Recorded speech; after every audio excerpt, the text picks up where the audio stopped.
I want to bring you on this message. God will. We're all work in progress.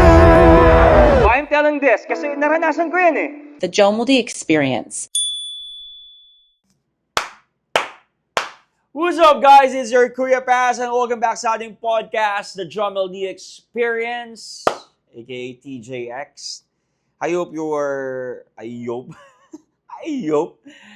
Parang napagsama ko yung I hope you're doing well, I hope. So, pwede yun ha?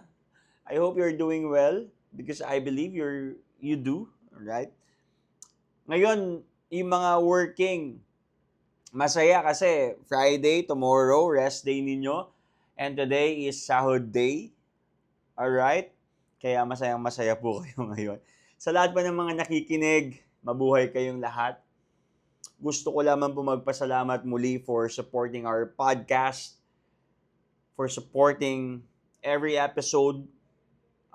Don't support of course, thank you for supporting me, but thank you so much for supporting yung mga truths na kailangan marinig ng mga tropa natin. And thank you for sharing and downloading this podcast or yung mga episodes natin. Nakaka-bless si Lord!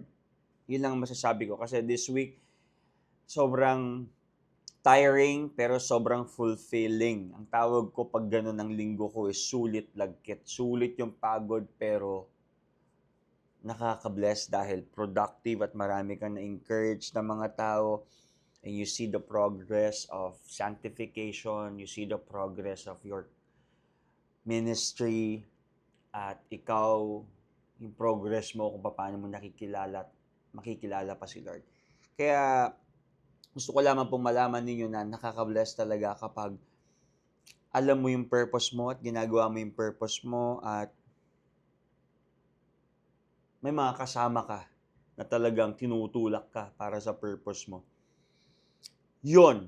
Speaking of kasama, yan ang pag-uusapan natin ngayon eh. Sino po dito, of course, di ko po kayo nakikita, no? Speaking of, nagsapot-sapot no, naglabo-labo na yung ano. Speaking of hindi nakikita, kasi marami nagtatanong sa akin, Pastor Jamel, why you're not doing yung podcast na may mukha mo? Yun na nga eh. Ayoko nakikita niyo yung mukha ko kasi minsan nakakasawa na. Tsaka very distracting, di ba? I think I've mentioned this before. I'd rather, parang, mas gusto ko ng voice lang or parang audio lang kasi mas nakaka-focus kayo, especially when you're driving or nakikinig kayo para at least hindi nyo na nakikita yung mukha ko. Hindi na distracting, di ba? At least nakaka-focus. Ewan ko sa inyo kasi ako sa akin, auditory learner ako eh. Ewan ko kung kayo visual eh. Parang illogical eh. Kung visual learner kayo, tapos nakikita nyo lang yung mukha ko at wala namang mga images doon at mga PowerPoint presentation, bakit kailangan ko pa mag-flash ng mukha ko, di ba? Okay, naririnig ninyo para at least mas nai-imagine nyo ano yung mga reactions ko. Tsaka, hindi magandang nag-glance kayo while you're driving or hindi ko alam kung anong ginagawa ninyo. Tsaka, kung nagpa-podcast kayo while you are doing your chores or something, hindi nyo rin naman titignan yung mukha ko. Ang bigat lang sa MB nun, sayang MB ko, di ba? Sobrang apologetics ko na. Para ma-explain ko lang po. Pero yun nga, speaking of friendships, no? Sino dito maraming mga kaibigan? Ha? Ako po, nakaka-bless dahil ang Panginoon nagpadala ng mga mabubuting kaibigan na talagang hindi lang basta mababait kundi righteous at yung mabubuting kaibigan. And I really appreciate those friends.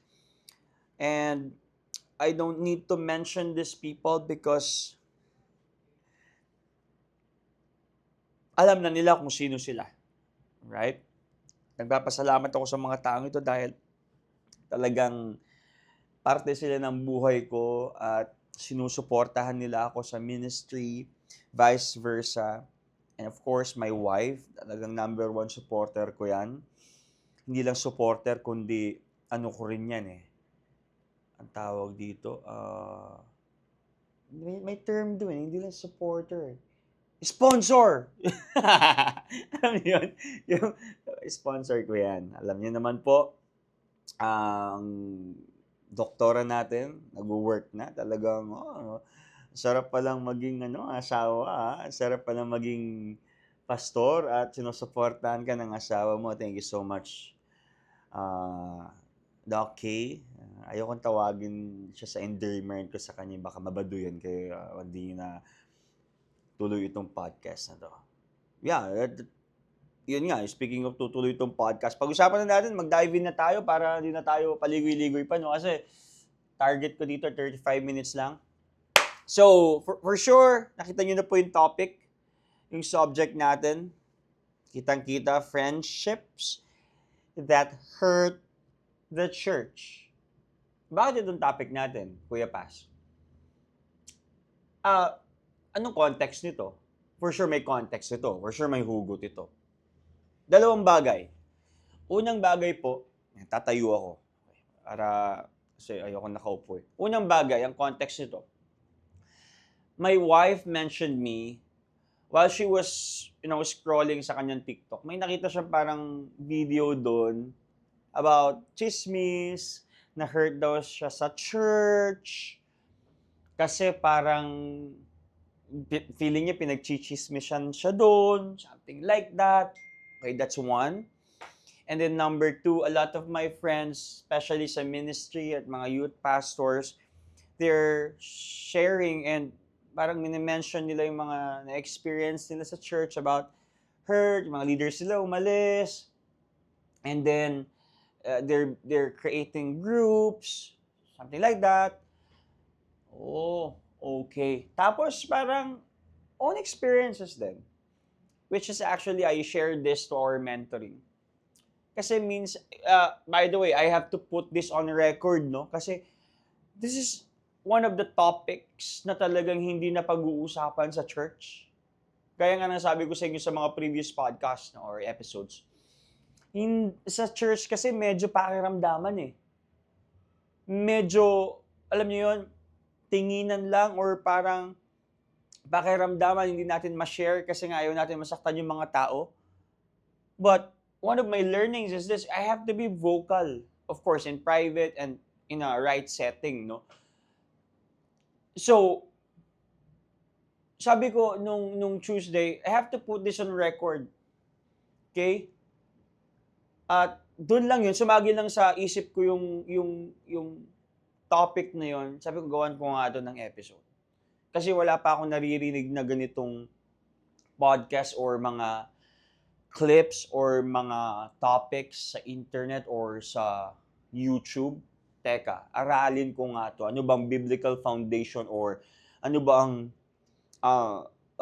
biblical view or perspective when it comes sa mga ganitong parts. At habang pag-uusapan natin ito, maiintindihan nyo at magkakaroon po kayo ng kaunawaan or maiintindihan natin paano natin siya i-deal. So, ganito. I will be using questions as springboard para sa topic dito. I created 4 questions. Sinulat ko dito eh. First question is this, I have to raise. Unethical ba na palagi kang sumasama sa mga taong openly negative sa church o sa leaders nito? That's the first question. Which is later, sasagutin natin yon. Number 2 question I created. Sabi po dito, kapag patuloy kang close sa mga divisive or divisive na mga tao, ibig bang sabihin nun kulang ka ng respeto sa church? Buddy? Gandang question, no? Parang provoking, no? Unloving ba kung iiwasan ko? Third question. Ang toxic influences o yun talaga ang pinaka-loving na gawin? Ganda, no? Fourth question. Kapag kasama ko ang mga taong bitter sa church, ako ba ang nakaka-influence sa kanila kay Christ? Or sila ang nakaka-influence sa akin? Now, ang context nito, para ma-imagine nyo po. Okay, for example, ganito yung scenario. Okay? Based sa mga experience, sa Jomel the experience nga and based sa mga sharings and kwento sa akin ng mga tao. For example, ganito. Okay, nasa church kayo. Okay, yung relationship nyo before. And then, meron tayong mga tropa na they decided to, okay, out na ako dyan sa church na yan kasi nasaktan ako, na-offend ako, hindi ako naintindihan dyan. Okay. Graciously, okay, sige, sabihin natin, kahit hindi, minsan, pero let's give the benefit of the doubt, graciously, nag-exit sila sa church. Okay. Of course, tayo bilang leaders, wala po tayong magagawa doon. It's their choice. Baka ang Panginoon ay tinatawag sila sa ibang church or sa ibang lugar, sa ibang religion maybe. And we respect that decision. Okay, umalis. Pero of course, may mga tropa tayong natira dito kasi sa church na tropa din nila. Gets niyo ba ako? Na parang, okay, tambay with pastors and with leaders and with members ng isang specific or particular church. Kasi nag-stay siya dun sa church na yun eh. Diba? Pero, kaibigan niya rin yung tropang umalis. At ngayon, may mga time na tumatambay dito, fellowship with the church, at tumatambay rin siya doon sa mga tropang graciously umalis sa church. Okay, that's the picture. Kaya ako tinanong yung mga questions na yon. So, unethical ba na palagi kang sumama sa mga taong openly negative sa church o sa leaders nito? By the way, ang context nun is, kaya sila umalis because they're negative sa church leadership or sa church system or maybe sa church community or maybe sa isang tao lang. Okay? I'm telling you holistically, hindi lang po ito, I'm not pinpointing or nagle-laser focus sa isang scenario, kundi sa lahat. Kasi this is in general, this happens and occurs sa church natin. Sa bawat church. Kasi walang perfectong church. Okay? Pero meron nag-grow na church. Okay? At kapag patuloy kang close sa mga divisive na tao, ibig sabihin ba nun kulang ka ng respeto sa church body? Ayun. Diba? Alam mo na, for example, na tinitira patalikod yung church leadership. Yung pastor mo, yung leader mo, yung members or the whole body, the church. Tapos tumatambay ka lang, hindi ka kumikibo and you're not correcting these people. That's the context, right? At pangatlong tanong, ulitin ko, unloving ba kung iiwasan ko ang toxic influences? O yun talaga ang pinaka-loving na gawin? Okay? Fourth question, kapag kasama ko ang mga taong bitter sa church, ako ba ang nakaka-influence sa kanila kay Christ? O sila ang nakaka-influence sa akin? Sagutin natin yun. Okay? I think this is a provoking topic, no? Ay, ewan ko, sa mga nakarinig ito, share nyo. Alright? Sa mga hindi pa nakakaalam. Kaya nga po, I have to put this on record. Para mga katropa at mga ka-experience.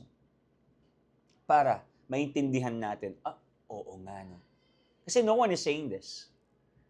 No one is maybe studying this or no one is implementing this or merong lakas ng loob para sabihin ito. But I want to show you the biblical foundations, no? Para at least hindi po tayo humuhugot based sa feelings or yung objective truth. Lagi natin tinuturo dito yung absolute truth, okay? Though may mga relevant truth, may mga factual truth, but I'd rather choose the absolute truth. And I always avoid yung ICGCs na tinatawag because of your feelings or may gusto kong puntuhin. Okay? So ngayon, maganda, ugutin natin kung ano yung sinasabi ng Bible. Okay. Biblical foundations ng Bible, kung babasahin niyo po ang Bible, when it comes sa unity, sa peace, and orderliness, or order sa church. Kung babasahin niyo po ang Ephesians chapter 4, verse 1 to 3, may sinabi doon, You have to walk in a manner worthy of the calling. Okay? With all humility and gentleness. Eager to maintain the unity of the Spirit in the bond of peace. So kung babasahin natin mabuti ito, malinaw po yung command or yung utos ni Paul. Ano yung utos ni Paul? Ano yung command ni Paul? Simple lang. It's about actively actively preserve the unity. Hindi lang basta maging mabait. Because, unity is fragile at dapat binabantayan. Why Paul was telling this? Why Paul was writing this to the church of Ephesus? Simple lang. Kasi, division is possible even though you're in the body. May mga chismis talaga. May mga hindi talaga pagkakaunawaan.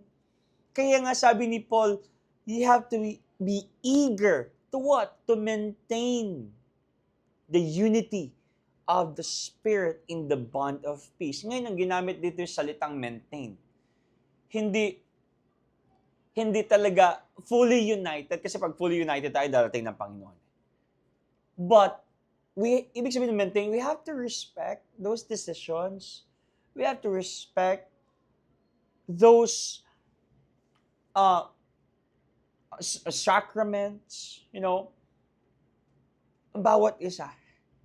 We have to be eager to maintain the unity of the Spirit in the bond of peace. So malinaw, we have to actively preserve yung unity dito sa church. So it means Ephesians 4:1-3, it means you take personal responsibility for protecting the spiritual harmony of your church. In fact, sabi rin sa Romans chapter 16 verse 17. Sabi doon, watch out for those who cause divisions and create obstacles contrary to the doctrine. You have to avoid them. So for sure, ang binabanggit dito yung doktrina naman, no? Pero we know our doctrine. Balik tayo dun sa Ephesians chapter 4 verse 1-3. We have to maintain the unity of the Spirit in the bond of peace. Now, here's the thing. Hindi lang po sa false teachers ang warning dito for sure. Kung i-hermeneutic nyo to, or if you're going to do a hermeneutics dito at apply ito, kahit sino na nagdudulot ng division sa church, we have to avoid them.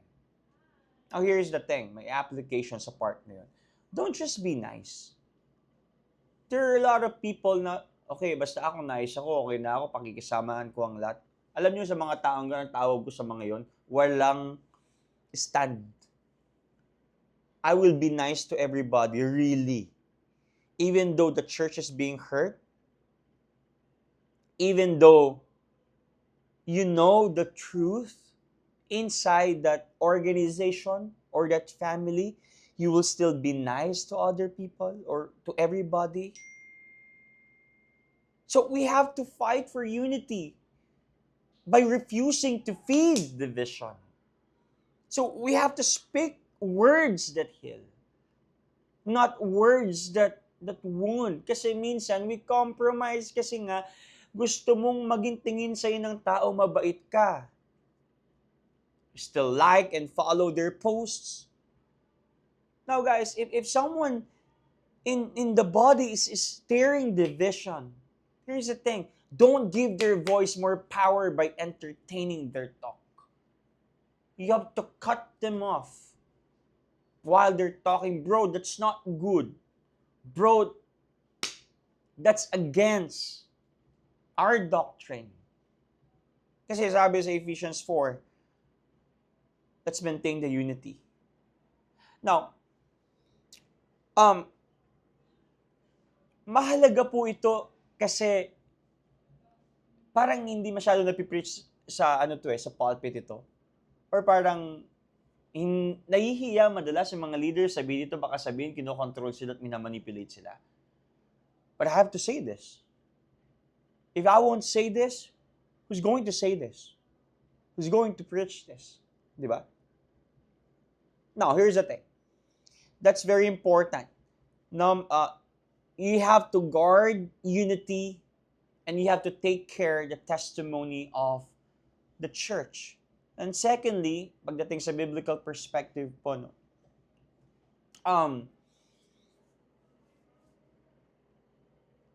you have to avoid yung part ng mga nakakasira sa yung influences. Those harmful influence. Sometimes, or I guess, or I think, with all my heart, pero mamaya makikita natin, you have to separate from this unrepentant people. Because if someone is in open rebellion, or, slandering the church, do not normalize their behavior through friendly and approving fellowships. Kasi your closeness sends a message. Bibigyan ko kayo ng senaryo. For example, ganito po. Ikaw, meron kang group of friends or may circle ka. Talagang pinagkakatiwalaan mo sila. Tapos, may isang alam mong tao na sumisira sa'yo at yung paninira niya sa'yo walang basis. Yung paninira niya sa'yo, haka-haka lang at chismis lang. Tapos, one of your closest friends, nakipag-selfie doon sa taong naninira sa'yo at sabi niya, we're here at Starbucks. And I enjoyed my time with him or her. Ikaw, pag nakita mo yung post na yun, pinost pa at talagang nag-enjoy sila, kahit hindi mo narinig yung usapan nila or wala kang awareness kung talaga bang sinisiraan niya ito or what, pero pag nakita mo yung picture na yun, ano mangyayari? Sasaktan ka. Di ba? That closeness for sure sends a message. Okay? Friend ko si ganito, pero friend ko din to. Nice nga ako sa everybody eh. Wala kang stand. Ano ba yan? Hindi ko po sinasabing magkampi-kampihan tayo. No? Pero sana naman, okay, wala namang, ulitin ko po, wala namang masama na makipagkaibigan. Wala namang masama na kumain with them.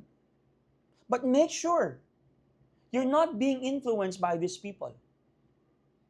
But make sure also that you are influencing these people. Bro, that's not good.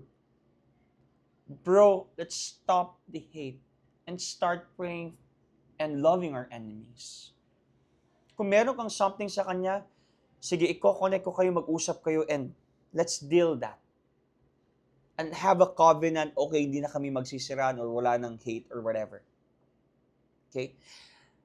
Dito po sa part na hindi ko sinasabing putulin natin yung mga relationships natin sa kanila, no? But sometimes we have to relationally separate from those unrepentant heart. Especially kapag harmful yung influence. 1 Corinthians chapter 5 verse 11, sabi doon, do not even eat with such a one. Anong context nun? Unrepentant sin. At rebellion. What's the context of that? 1 Corinthians 5:11 calls you to make the hard choice. Di ba? So sometimes you have to distance or distant or magkaroon ng choice or hard choices. Distance that communicates or disapproval if it costs social comfort. Kasi nagkakaroon ng awkwardness eh. Imagine mo, nakiupo ka dito sa best friend mo tsaka doon sa naninira sa'yo. May awkwardness. Whether you like it or not, huwag tayo magpakaplastikan, di ba? Totoo yun. For sure, naramdaman nyo na yun. Proverbs 22:24-25. Make no friends with a man given to anger, lest you learn his ways. So, tingnan nyo to.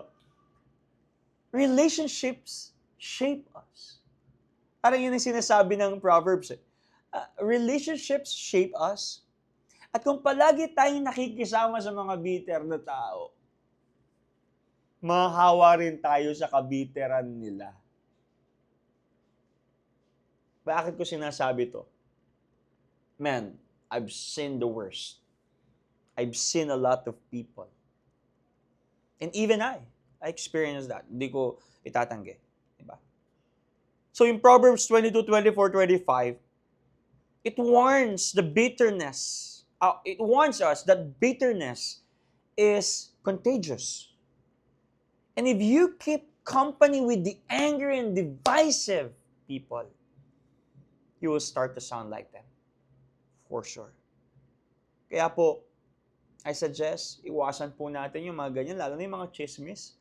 Kapag hindi ministry, kapag hindi po relationship building or team building, at hindi nag-glorify si Lord at na-edify ang body, please stop that.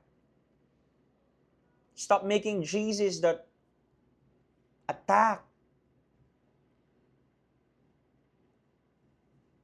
the people. Nakakalungkot kasi. Alam niyo po ako, galit na galit ako talagang tinitira ko to sa pulpit o tinitira ko to talaga sa mentoring kasi I don't like this. I don't like this. Who likes chismis? Who likes to be gossiped? No one. So, let's preach this boldly. Because, number 3, I want to highlight this. We have to be loyal in our relationships. Loyalty in relationships.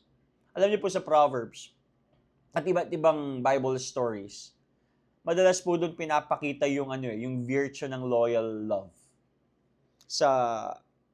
Ang salitang loyal sa Hebrew is hesed.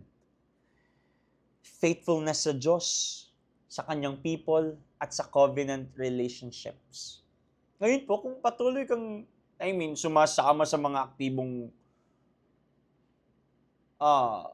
grupo or active na sumisira sa church, ano mangyayari? Simple lang po.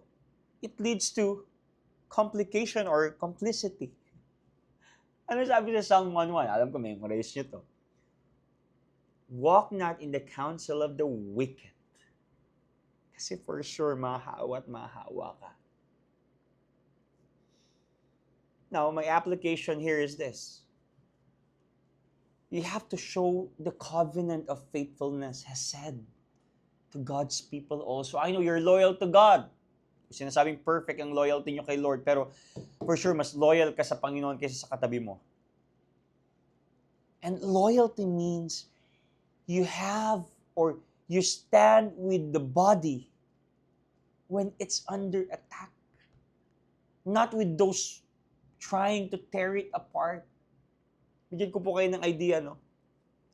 Kapag alam mong, for example, sa church, pag alam mo ang isang tao nagkamali, you don't defend them in public. Okay? You defend them through prayer and by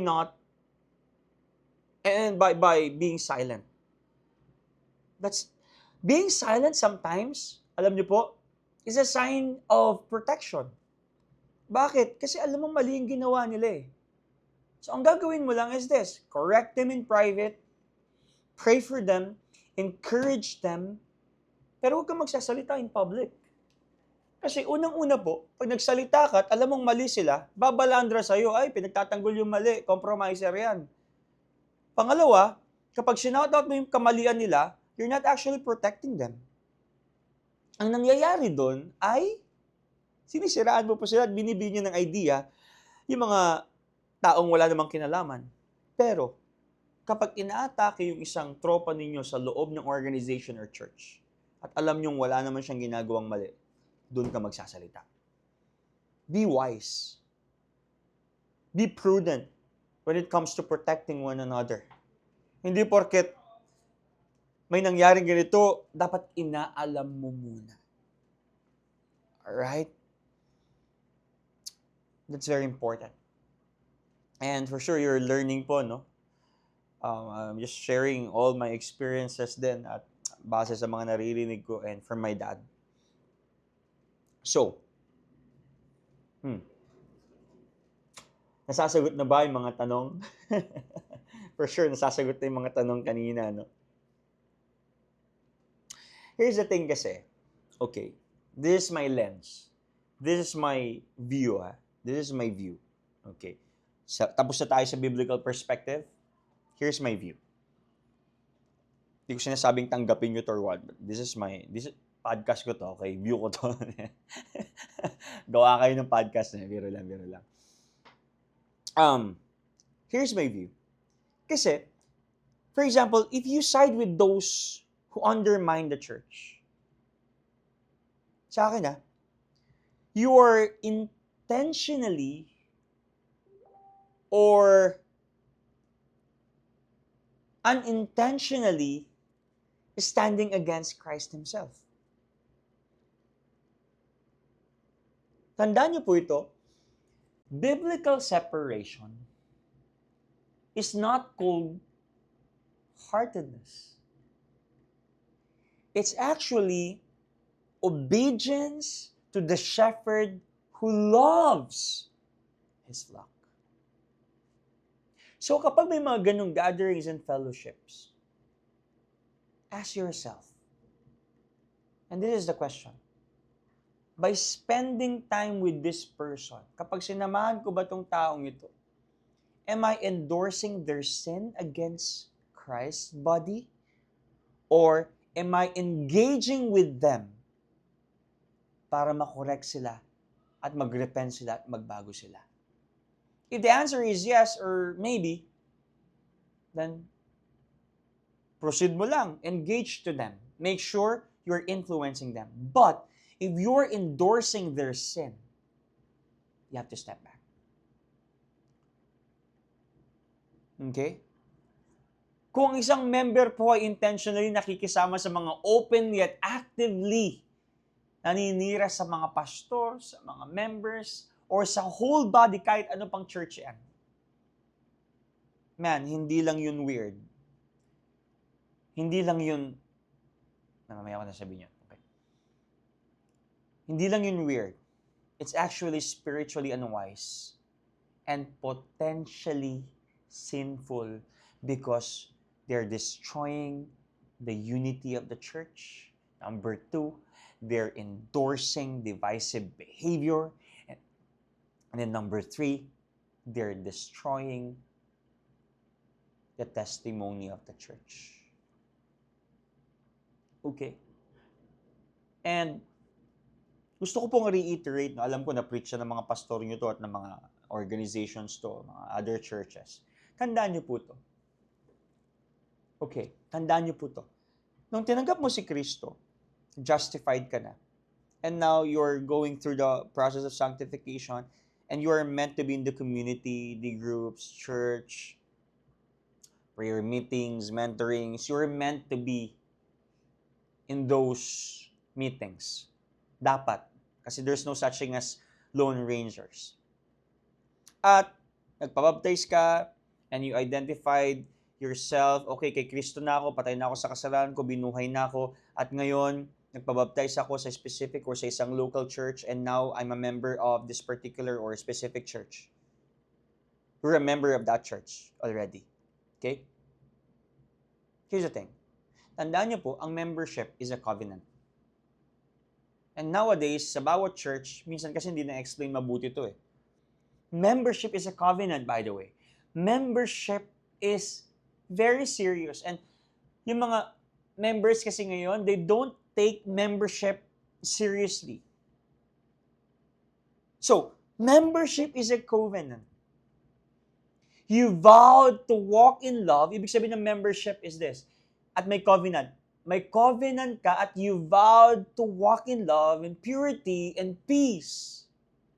So when you're breaking that vow, you're actually dishonoring Christ. You have to keep your promises to the church body or to the local church by not aligning with those who are breaking theirs. Diba? May vow ka na sinumpaan eh. Di ba? I will love Christ and I will love my neighbors. I will love the church. So kung may mga friends ka sa church na sumisira ng vow nila doon, huwag ka na makisama. Di ba? And by the way, Pastor, paano yun? Love one another, love your enemies eh. That's good. We're not debunking that. Mahalaga yun. Love one another and pray for your enemies and love your enemies. But love is not enabling sin. Ang pagmamahal ay hindi po nagtotolerate ng kasalanan.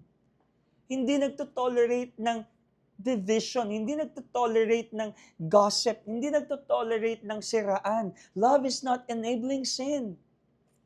So, when you're seeing those kinds of actions, you have to confront divisive behavior. Instead of excusing it in the name of love. Hindi, mahal ko to, kaya sinasamahan ko. Wala ka lang stand. And you don't know your doctrine, by the way. Because doctrine, sabi ni MacArthur, doctrine leads to Christian living. Right theology leads to right doxology. So you have to stop peace faking. That you're pretending things are okay while holiness is compromised. That's not good.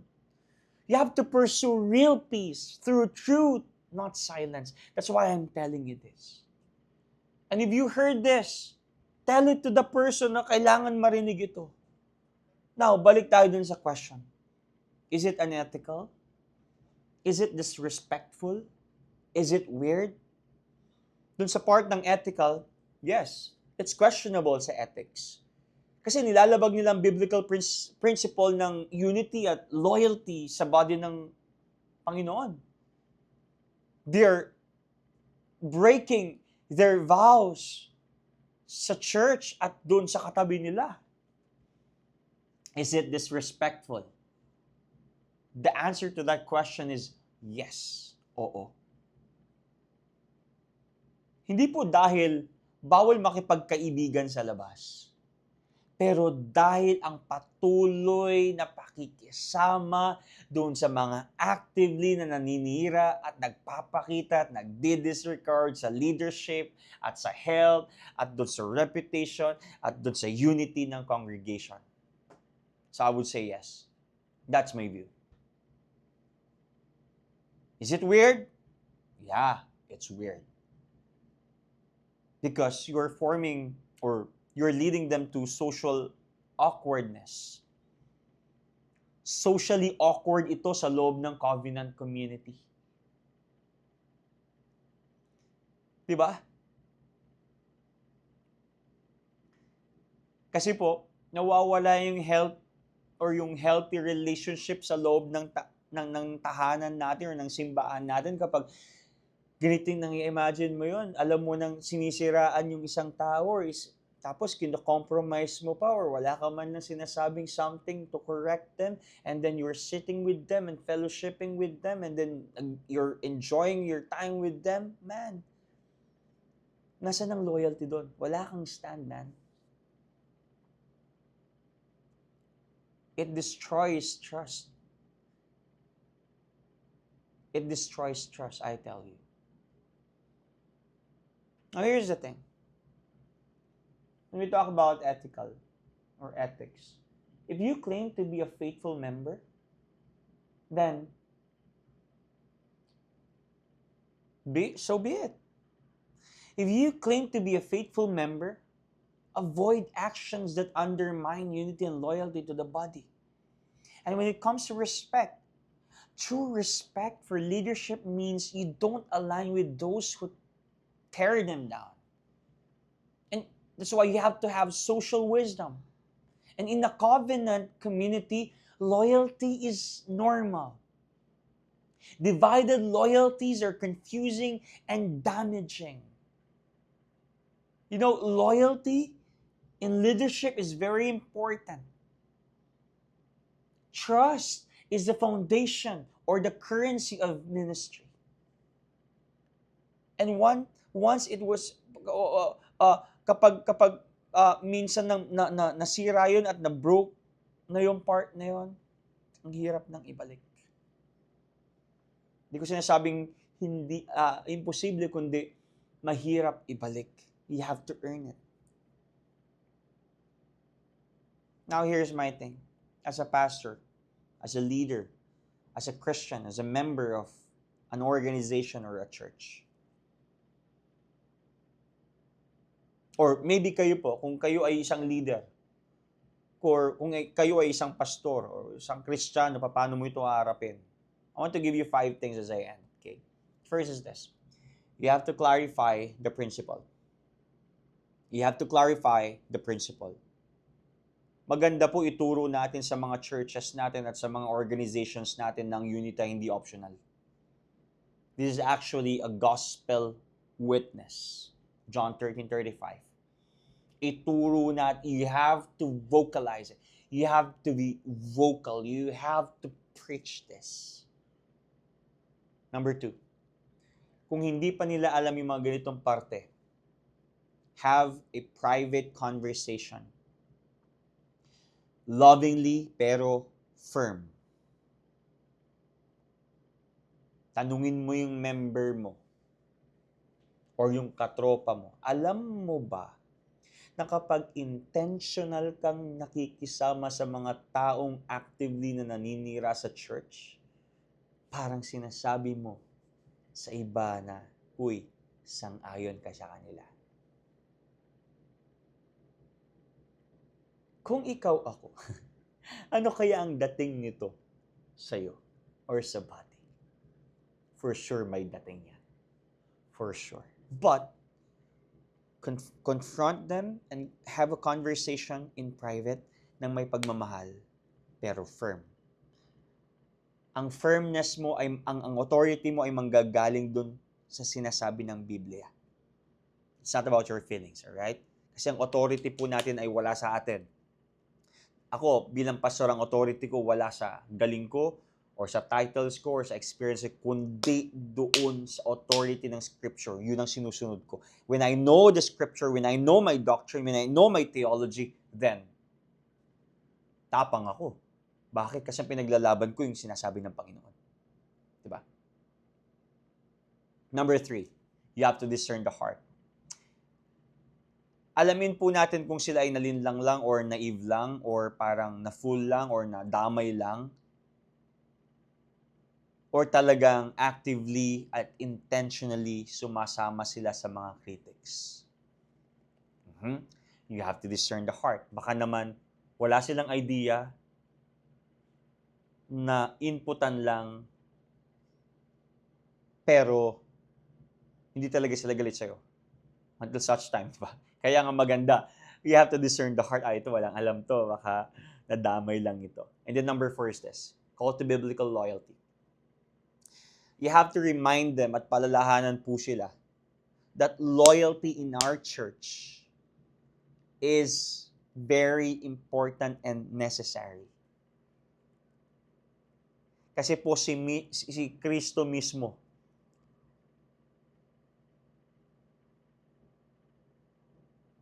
loyal sa atin. Diba?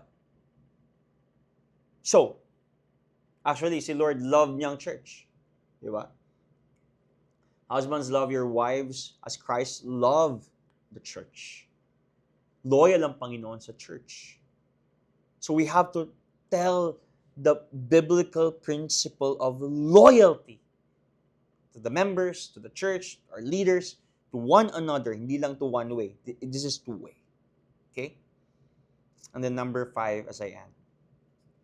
You have to model grace, but guard boundaries. Model grace, but guard boundaries. Pwede pa rin mahalin at ipag-pray ang mga critics. Tandaan niyo po yan. Pero ibang usapan ang close, affirming fellowship kumpara sa Christ-like outreach. So, anong ibig sabihin po nun? Ang ibig sabihin po nun is this. Let's show grace and pray for them. Love them. Huwag natin silang kamuhiyan. Pero, huwag din po natin silang i-enable or i-compromise. So, I think, nasabi ko naman na lahat at baka nag-overtime na ako. Okay? Hindi na to 30 minutes. So, mga kapatid, ulitin nyo lang to and don't be afraid to preach this sa mga katropa natin. Educate them. Be bold. By the way, ang boldness natin dapat manggaling sa scripture, hindi sa feelings mo. Right? You have to know your theology. You have to know the scripture. You have to study the word of God and then educate the people. Preach this. Preach the gospel. Preach the goodness with grace. Speak the truth in love, sabi ni Paul. And that's all for today's episode. At I hope marami po kayo natutunan at marami kayong pwedeng i-apply. God bless you. See you soon. Hindi. Hearing you soon. Okay. Kasi nga, walang mukha. Okay. God bless you. See ya.